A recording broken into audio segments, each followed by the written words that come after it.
Welcome to Windows on the World Extra, our show on infiltration and the paid agents who discredit and attack researchers in alternative media seem to have had some effect.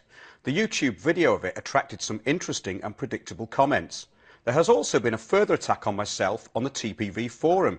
This is very timely, as the documents have been released on how government is paying people to attack anyone not spouting state propaganda.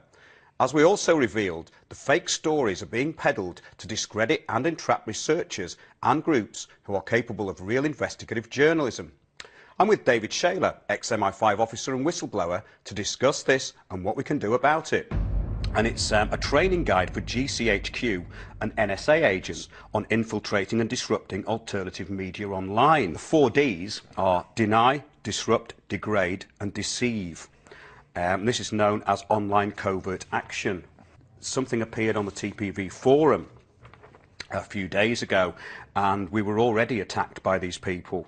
And it's very interesting as an example of exactly what they're talking about in the document. These people don't seem to have any imagination. They just seem to work to a rule book. So in other words, most of it is reversal, isn't it? Yeah, no, well, the fact you say they work to a rule book is that's how the opposition work. They almost literally have a handbook about how they deal with each aspect of protest or rebellion or whatever else. And they don't like departing from the rules because they work in a very hierarchical structure. And if you lower down the structure and you depart from the rules, you're going to get in trouble with the people higher up, even if what you do works, you know. So they are following the rule book, and the rule book says, yes, as you say, the 4 Ds. And of those, you know, say, this is what it's all about, you know. Chapman Pinch wrote a book about intelligence services called Their Trade is Treachery. And this is what the intelligence service is about. They're not about protecting you, because the invasions of Afghanistan and Iraq have put us at far greater risk. That put our lives at far greater risk of attack from extremists. But what they have been doing all that time is trying to put out misinformation about things like 9/11, for example. So before we talk about this case, I will say that one of the person who was involved with this faction we know about was also involved in removing me from 9/11 when we were having enormous success in up until early 2007. Because in many cases they work on people's small-mindedness rather than people actually being prey to the operation themselves, being party to that, yeah? That's absolutely correct. So, yeah, so people coming to me, attacking me, shouting at me, screaming at me, including, I say, this person in the 9/11 Truth Movement. Now, at that point, the 9/11 Truth Movement split. And after that, it fell apart. It never had the same profile, because at that point we were getting on things like the Jeremy Vine Show, Sky News, and the Stephen Walsh Show. And these are all things with millions of viewers, basically. So that was all cut out. And I even told these people what was going on, and they still did it. So let's be clear about this. A lot of this misinformation relies upon what I call the Munchkin mentality, those 20 to 40% of people out there who act like the herd, can't think for themselves. And I've seen those people when their eyes go. It's frightening, because they lose a connection with their soul, basically. And that one thing explains how we have communist Russia, Nazi Germany. Every atrocity in the world is carried out by groups who've lost their connection to their conscience. So that's what they're using, and they do have that intrinsic understanding of human psychology, because these people who belong to a group can't think for themselves. They will also blacken your character by association, and that's what they're trying to do here with this. They're trying to accuse us of being racists.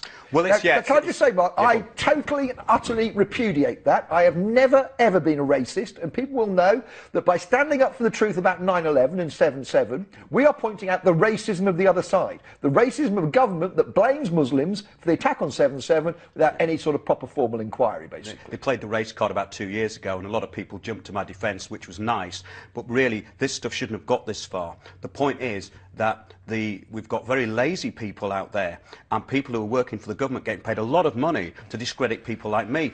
All I'm doing is presenting a show where I'm trying to help people from getting houses taken off them, stuff like that. Now, what's very insidious about this is the fact that they've kept on going on me and people around me. Now, I don't consider myself to be a threat to the national security. These people, in my opinion, are total traitors to this country and everything that Britain is about. No, absolutely. But the problem is they use a very perverse definition of national security. They're using security in the sense of a collateral for a loan.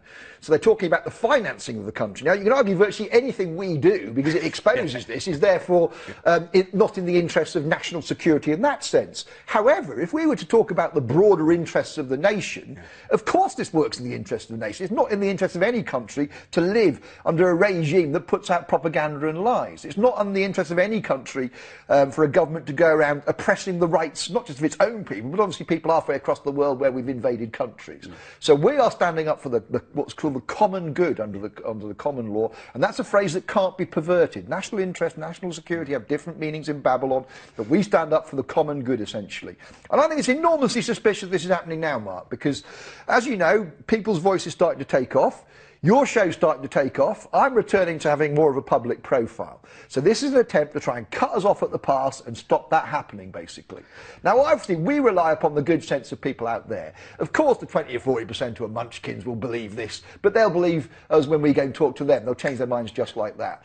And I don't believe there's anybody out there who can think for themselves that will believe these allegations are in any way credible. No, they haven't, and that's the good thing in a way. I think this is all kicked off after our infiltration special, because what the comments that were put underneath that on the YouTube video are very, very interesting. If you go to the People's Voice and have a look on the Winners on the World infiltration special, underneath you get every single technique that's in these documents. So all this I did was post a link to the documents and said, for anyone who wonders what these rather obnoxious and strange comments are, take a look at this. And all they have to do is click on the document and they'll see, oh, this is the handbook, and I think that's what they don't like. That's why they've had to counterattack. So they've now said, our website was brought down coincidentally. It's great. It goes, TPV fans. TPV fans, yeah? This is on the TPV forum. Who do you think Mucky Windows really works for? It says, Tony Z and Miss Seven visited TPV and discussed her story with David Icke, Liz and other members who had a very warm welcome, which is totally untrue. Yeah. Tony Z posted a copy of his complimentary email on his website thanking TPV volunteers and staff. However, the following day, Mark Windows in capital letters. This is what they do, isn't it? They shout, and then they'll put underneath something like racist or fascist, so people just see the three things and they go, oh, Mark Windows, racist, fascist. Yeah, it's a form of kind of neuro-linguistic program. Oh, it's totally very basic, but nevertheless, that's what they're doing. They try to associate your name with something like racism or whatever, But it's a classic technique. Yeah, however, the following day, Mark Windows posted a very negative account of their visit on his Facebook page, even though he had never witnessed or been present at the meeting. Well, obviously I didn't do that. And then it says the Seven story was never aired on TPV, and Mark Windows quickly removed his deflammatory comments. It's a new word. No, the new word there. They've got a new word out there in GCHQ. It's called deflammatory. Watch out for that one. Obviously a combination of inflammatory and defamatory. And it's got, but not before they were copied for evidence, little smiley. Okay? So he says, curiously, the synchronicity.com website where Tony Z had posted details of the TPV visit and Miss Seven's story with Tony Farrell videos was viciously hacked and taken offline.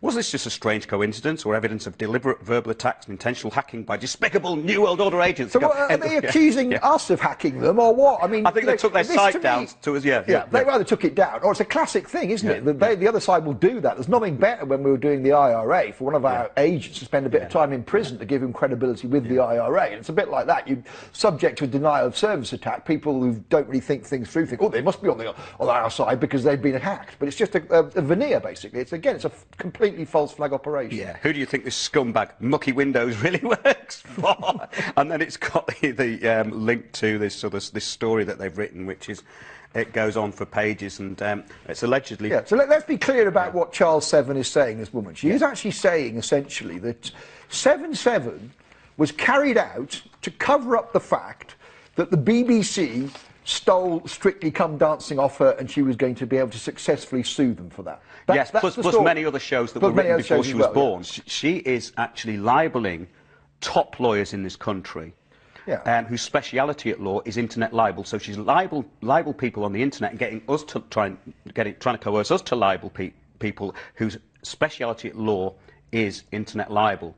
It seems to be that there's a whole network of these people working together, but there's not that many of them. And they're turning up at everything from gatherings on UFOs to try and infiltrate people who are fighting the CSA. Yeah, no, absolutely. It doesn't need many of them, that's the point, because I say, you go into any group and you'll find small-minded people. I don't care what that group is, they'll always attract small-minded people. That's the nature of group consciousness. So it doesn't need many of them to create massive disruption. As I say, with that 9/11 thing, when I fell out with the 9/11 truth movement, I don't think that all those people involved with that were working for the other side. I think there was one or two people that were working for the other side who were stoking it up, but they relied upon the stupidity of other people. And when I say stupidity, I'm not talking about people who are uneducated here. What I'm talking about is a particular type of, quite often, academic stupidity. I mean, Annie got involved in, taking action against me in 9/11, and she's got a degree from Cambridge University.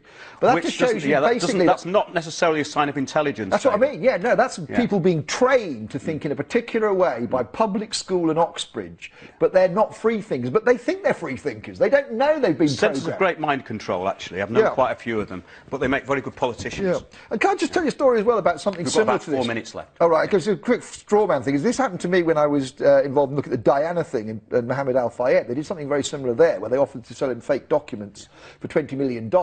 I was able to show those documents were fakes, but that's another technique they use. They'll give you some information that looks reliable, you go make a big song and dance about it, and then suddenly they come in and say, no, this is all refutable, we can prove that, this is all nonsense. So when any actually good information does emerge, they then point back to that and say, oh, this is just more rubbish, basically. So that's another part of this technique they're using in terms of disrupting and deceiving. The techniques are just the same everywhere. They just use the handbook, which is great, and anyone can look at this. It's a GCHQ document. It's on 21st Century Wire, and it's called Training Guide for GCHQ NSA Agents Infiltrating and Disrupting Alternative Media Online. There it is.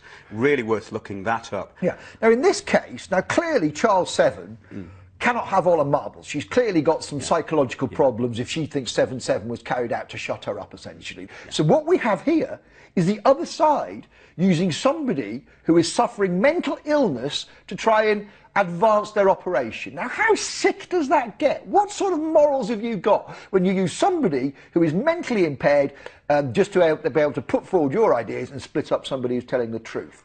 That's how sick it is. She is a vulnerable woman who needs protection, not to be exploited by nasty people from the 9/11 Truth Movement and so on, who are using her for their own ends to try and disrupt what we're doing. And then the timing is absolutely impeccable, because I know that the station is at the moment asking for more donations. This is coming out to go out to people and say, look, this station's full of racists, don't give them any money. And that's, again, you cut people off at source and they've got no money.